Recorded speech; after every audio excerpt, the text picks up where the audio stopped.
Yeah, I was asking for the Paul Daley fight. I was trying to get that fight. Were you? Really? I mean, I want to get some big fights. He's man. terrifying. That motherfucker can hit. He can. Woo! Yeah, for about a minute and a half, and then you just break his will. Well, his grappling has always been his Achilles heel, Yeah. but god damn, that left hand is a missile. Yeah, that Lorenz Larkin fight where he like knocked him out on his feet, and he was just kind of like there but not really there. Paul Daley can do that to anybody. His that left hand he has, that to me was that was one of the most frustrating ones when he fought Josh Koscheck and threw that punch afterwards, and he got kicked out of the UFC basically forever.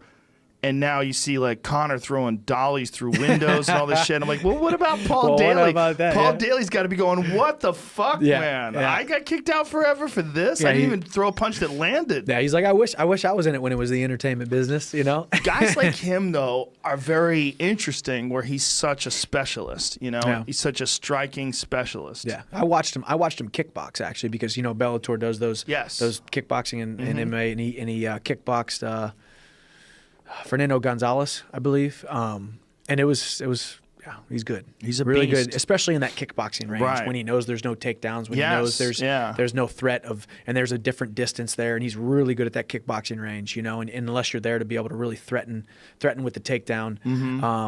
He's going to be on his game. And one of my favorite fights of his forever will be that fight with Nick Diaz, which was just fucking one round of chaos. Just chaos until Nick Diaz overwhelmed him. Yeah. But Nick just puts that crazy triathlon pace on you where you just can't keep up with him. Dude, I know. It just doesn't give you any break. I know. And those guys have, both Nick and Nate have done a very good job of not being afraid to take some damage, let guys really swarm them. And they do have that cardio, but I think they just have that Stockton just confidence and almost just like that. The funny thing is, like, me and Michael Johnson have sparred numerous times where we're kind of like talking to each other because that was against my nature, like that cocky braggadocious talking during a fight type of deal. I mean, once again, that's practice of almost an alter ego, almost a little bit different. In my last couple fights, you've seen me be more present, talking a little bit, almost kind of egging them on, like not being afraid.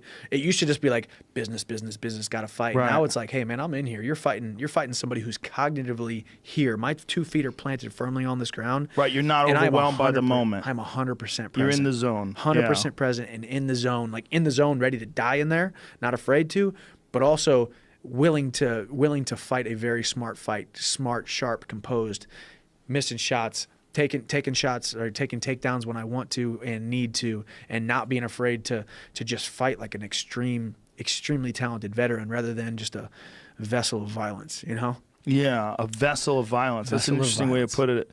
To think of yourself as a professional, like doing your best to execute your skill set in such an extreme circumstance. Cool. And how many fights have you had now? 22.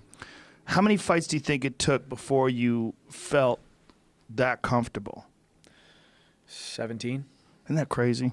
Yeah, man. That's a lot. I'm not joking. It's ridiculous. I mean, I wonder why. I know why so many people they have a short MMA career and then they're done. You know, it's hard.